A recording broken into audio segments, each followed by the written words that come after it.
Imposter syndrome. Why the most capable people doubt most. Imposter syndrome is not a distortion of self-perception. It is an accurate perception of a real gap.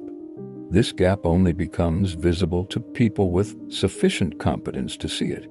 Atlanta, 1978. Two clinical psychologists at Georgia State University, Pauline Clance and Suzanne Imes, were conducting interviews. They spoke with 150 high-achieving professional women, academics, doctors, lawyers, and executives. These were women who had, by any external measure, succeeded: degrees, publications, positions.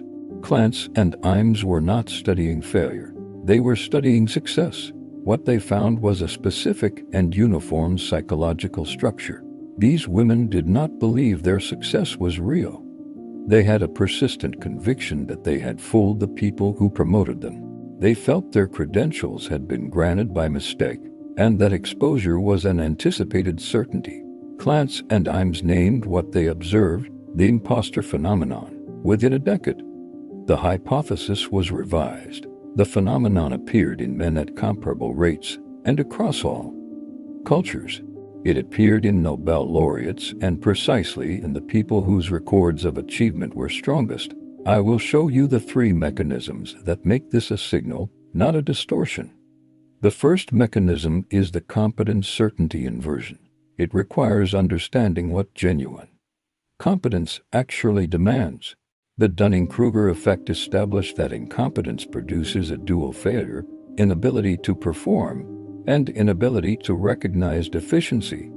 The person who lacks the skill also lacks the skill to evaluate that performance accurately. Their confidence is structurally unchallenged. Genuine competence produces the precise opposite. Real expertise is the ability to perceive the full extent of what is not yet known.